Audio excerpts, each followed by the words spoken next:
마태복음에서 마태는 사건을 시간 순서 연대기적으로 기록하지 않았다라고 말씀드렸었죠. 의도적으로 사건을 배열해서 마태가 전하고자 하는 메시지를 넣은 것이라고 했습니다.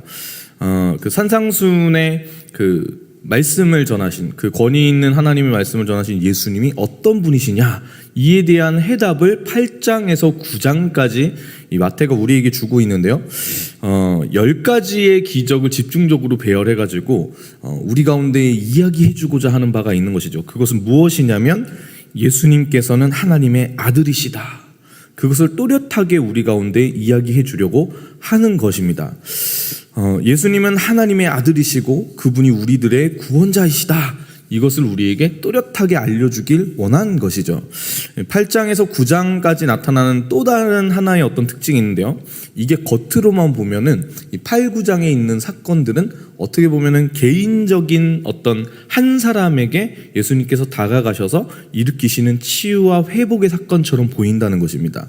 나병 환자와 로마 백부장의 하인, 그리고 베드로의 장모, 가다라 지방에 귀신 들린 사람들 등의 어떤 하나님의 구원이 한 사람 한 사람 개인에게 국한된 것인 것처럼 보이지만 결국에 그 한 사람 한 사람의 주변 사람들의 반응을 그 가운데 이야기하고 있는 것이거든요. 그래서 개인에서 공동체적인 사건으로 마태가 의도적으로 확대시키면서 우리 가운데 그것을 보여주고 있는 것입니다. 오늘 사건도 그런 사건 중에 하나인데요. 오늘 본문의 8장의 14절과 15절을 우리가 한번 읽어보길 원합니다. 예수께서 베드로의 집으로 들어가셔서 베드로의 장모가 열병으로 앓아 누워 있는 것을 보셨습니다. 예수께서 그 장모의 손을 만지시자 열이 내렸고 장모는 곧 일어나 예수를 섬기기 시작했습니다. 마태는 복음의 사각지대에 있었던, 어떻게 보면 버림받고 소외되고 외면당했던 사람들에 대한 이야기를 들려줍니다. 나병 환자가 그랬죠.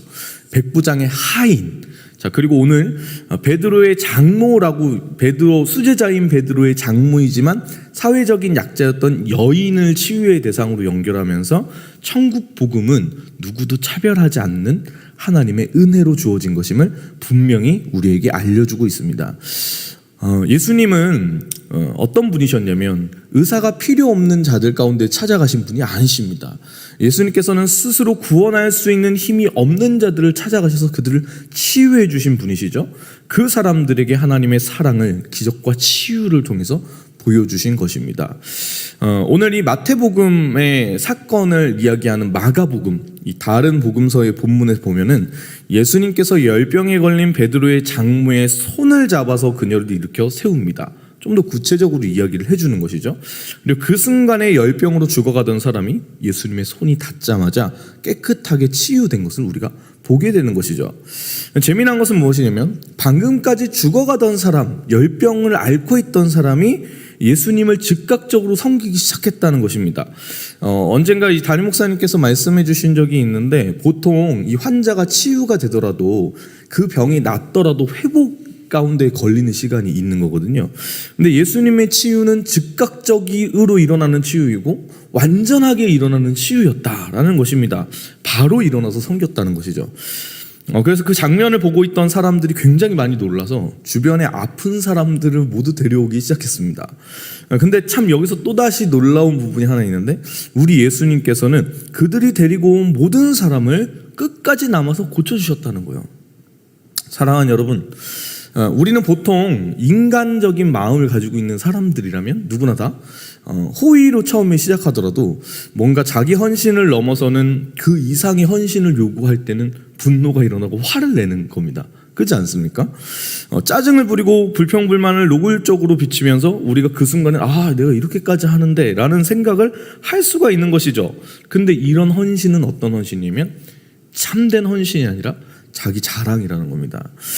자기가 다른 사람보다 더 많은 시간을 회사를 위해, 교회를 위해 봉사하고 섬기는데 이런 마음을 가지고 있는 사람들은 사람들이 자기를 알아주지 않거나 높은 자리에 앉혀주지 않으면 그냥 마음이 떠나서 지금 내가 섬기고 있는 것이 아니라 다른 것을 이렇게 보는 사람이 되는 것이죠. 원래는 사람들은 다 그런 사람들이란 거예요. 특징이 다 그렇다는 거예요. 근데 우리 예수님은 오늘 누가 그것을 알아주거나 누가 보상을 해주거나 그러지 않는데 예수님께서는 이 베드로의 장모뿐만 아니라 오는 모든 사람들을 치료해 주시는 거예요. 왜 그렇게 해주십니까? 예수님은 하나님의 사람이기 때문에 그렇습니다. 예수님은 그곳에 온 한 사람 한 사람을 사랑하시기 때문에 그렇습니다. 여러분, 우리가 예수님의 그 발자취를 따라 걷는 사람으로 인기와 명성을 쫓아가면 진짜 그리스도인이 될 수 없다는 것을 알아야 됩니다. 참된 제자는 자신의 이익과 목적을 따라 살아가는 사람이 아니라 우리에게 베풀어 주신 그리스도의 은혜에 감사하며 자발적으로 자신의 시간과 재능과 물질을 주님께 드리는 거예요. 그 드리는 것에 대해서 내가 뭐라고 할 수가 없는 거예요. 왜냐? 이미 많이 하나님의 그 사랑 가운데 나는 받은 자이거든요. 내가 그 무엇으로 나의 생명으로 하나님께 드려도 예수님께서 나를 위해 생명 주신 그 사건을 내가 다 갚을 수가 없는 겁니다. 그 갚을 수 없는 사랑과 은혜 때문에 우리가 나아가는 것이죠. 저는 그래서 약간 교회를 섬기는 부분에 있어서는 그렇게 생각합니다. 재정 때문에 돈을 받지 않고 내가 교회에서 섬기는데 이렇게까지 해야 되냐? 이렇게 말씀하시는 모든 분들에게 저는 그 생각은 틀렸다고 생각합니다. 재정을 받지 않기 때문에, 돈을 받지 않기 때문에, 우리의 섬김이기 때문에 더 그것이 귀한 것이고 더 최선을 다해야 하는 것이죠. 오히려 직장 가운데 여러분 돈 받고 일하는 사람들이 더 열심히 안 하지 않습니까? 저는 오히려 이 생명을 살리는 것 가운데 예수님께 우리의 삶을 드리는 것은 정말 모든 심력을 다 끌어내서 해야 되는 일이라고 믿습니다. 왜냐하면 교회를 섬기는 것은 사람의 생명을 살리는 것이기 때문이죠. 어쨌거나 그 무리들 가운데, 오늘 예수님께 나왔던 그 수없이 많은 무리들 가운데에 율법의 세계에 갇혀있는 바리새인들이 있었겠죠.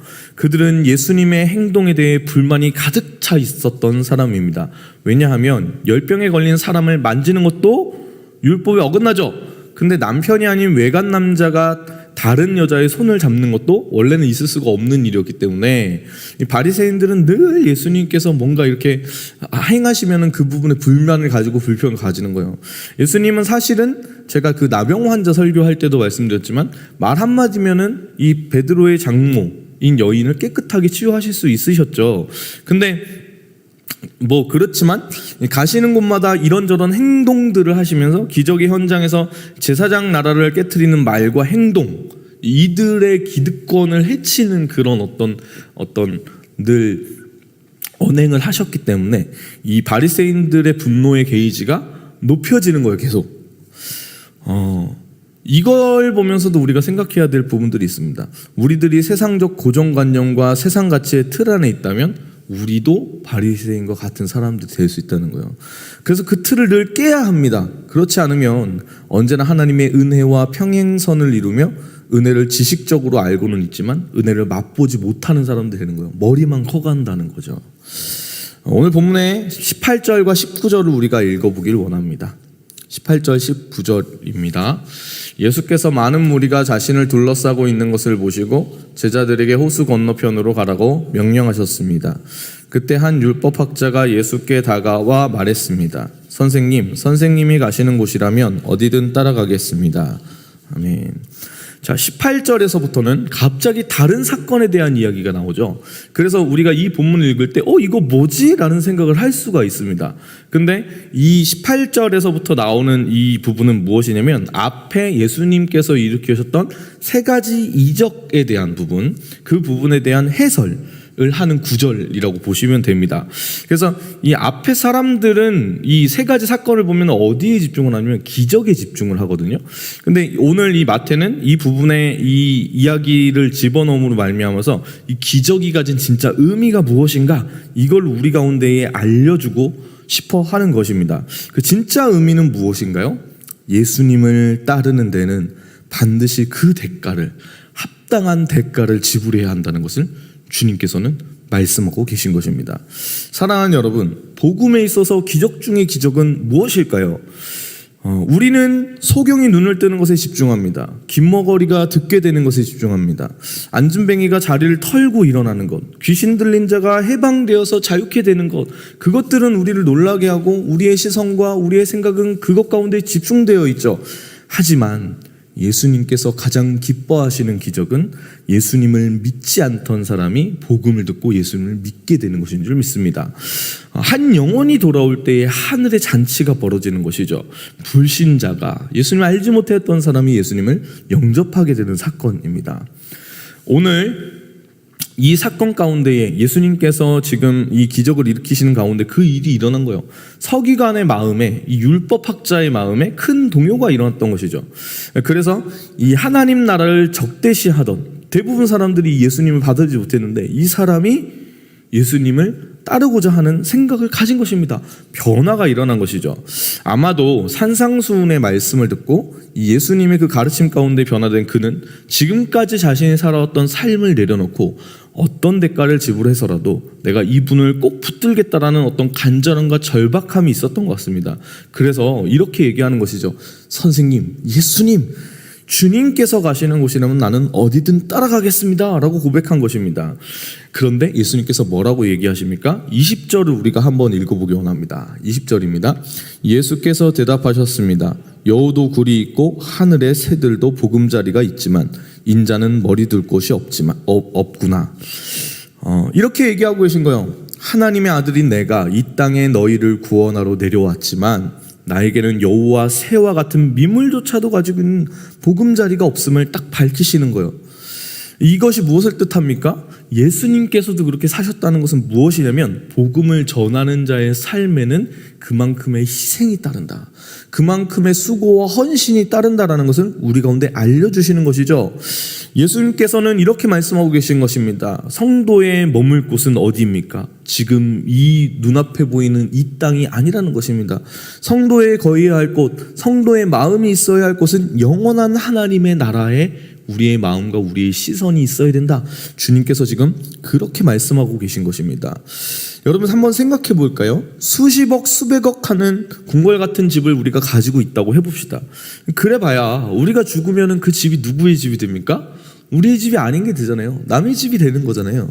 짧은 인생을 살아가는데 이 땅에 보물을 쌓고 살아가는 자가 아닌 천국의 집을 세우는 자, 영원한 그 소유를 가지는 사람이 가장 복되고 지혜로운 자가 아니겠습니까? 예수님은 진리의 길을 걸어가고자 하는 율법학자 서기관에게 지금 알기 쉽게 설명을 해주고 계십니다. 내가 나를 따르기 전에 너는 지금 어떤 희생을 치르지 않으면 안 되는지 생각해 봐야 한다. 이렇게 말씀하고 계신 거예요. 당장은 이 서기관의 생각에는 이 입장에서는 율법학자의 관점에서는 모든 직분을 박탈당하고 이 가문에서 추방당하고 그리고 지금까지 쌓아온 명성과 재산을 한꺼번에 다 잃어버릴 수도 있는 그 상황 가운데 있는 거잖아요. 예수님께서 물어보고 계신 거예요. 너 그 모든 대가를 다 지불할 수 있겠어? 라고 물어보시는 거예요. 이것은 참된 열정과 헌신에 대한 것이 무엇인지를 바라보게 하는 겁니다.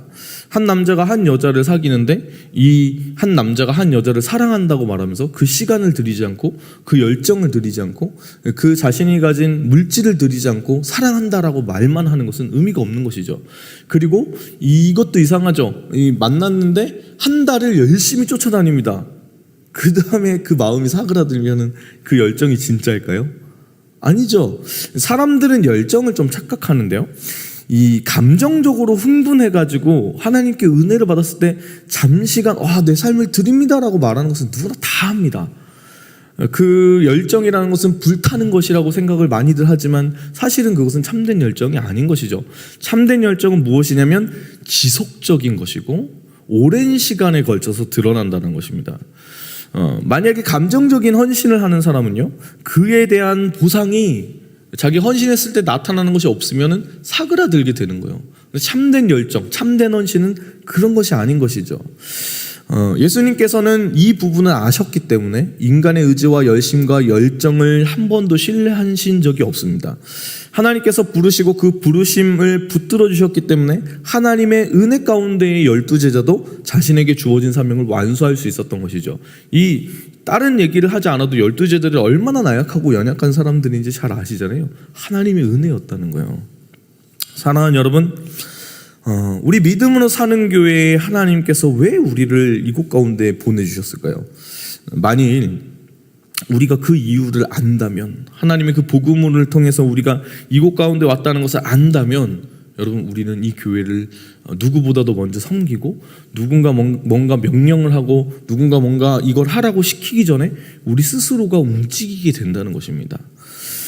왜냐하면 이곳은 주님의 교회이고 바로 우리의, 여러분의 교회이기 때문이죠. 그러므로 그 어떤 대가와 희생이 요구되더라도 아깝지가 않은 것입니다.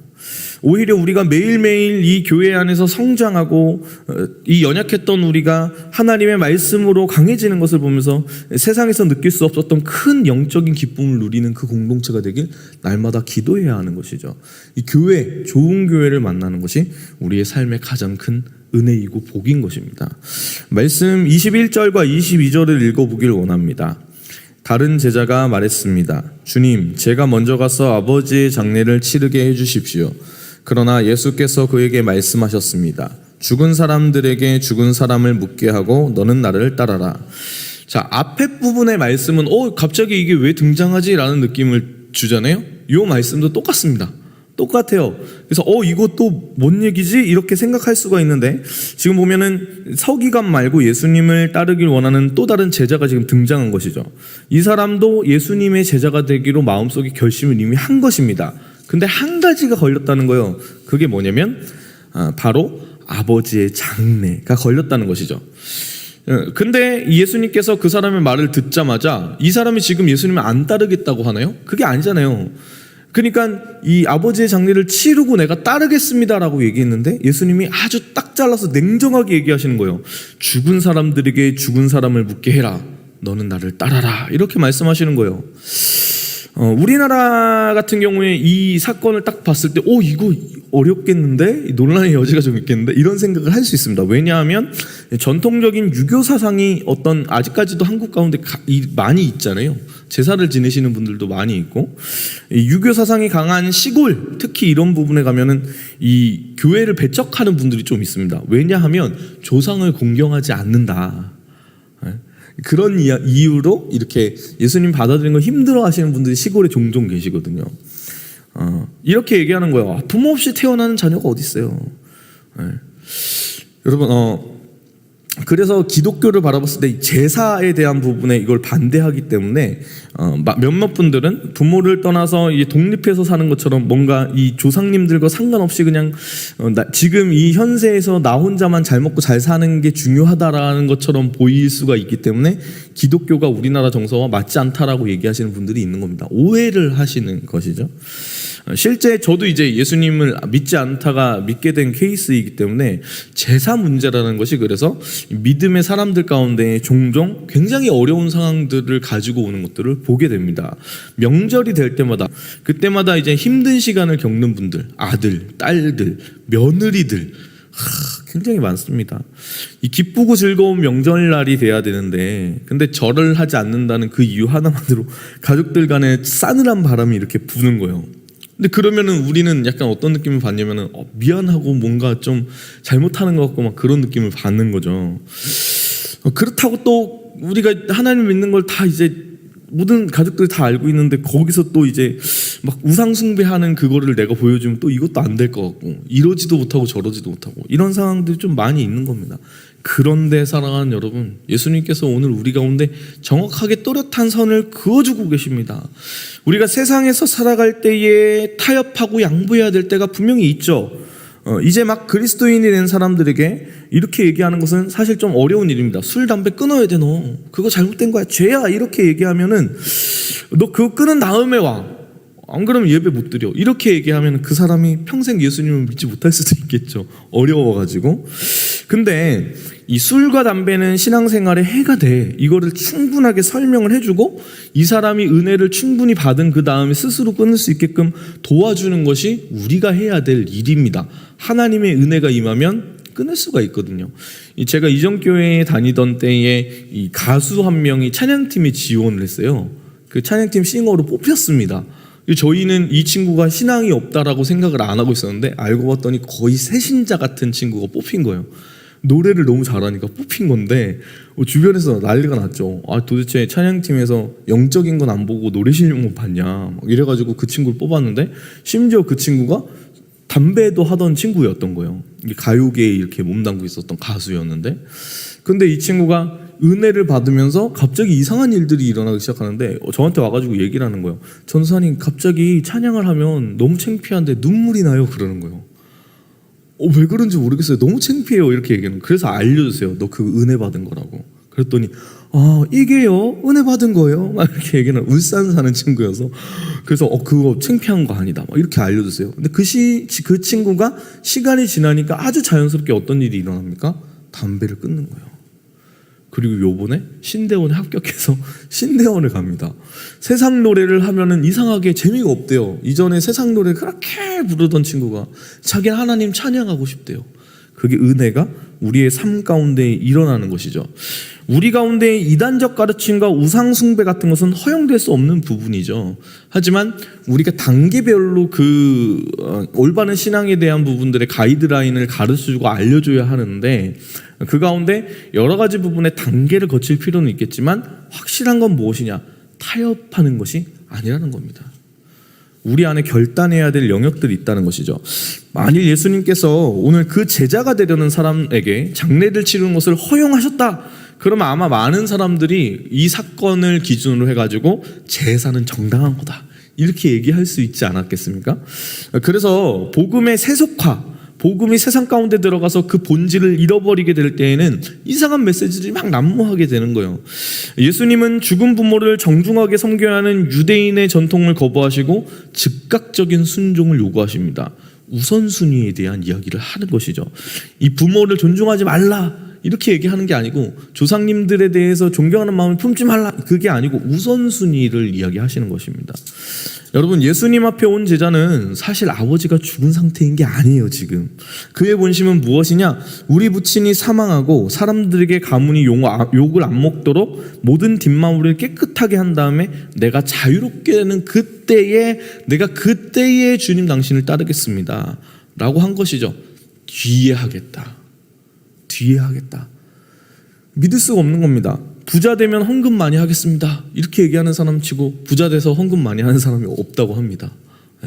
제가 중고등부 청년들을 섬기면서 가르치면서 수도 없이 많은 이야기들 들었죠. 그 죽어가는 한 사람이 정말 살아나는 것들을 경험했을 때, 전도사님, 목사님, 나중에 잘 되면 제가 꼭 돈 많이 벌어서 뭐 이것도 해주고 저것도 해주고 그 지키는 사람 본 적이 없습니다.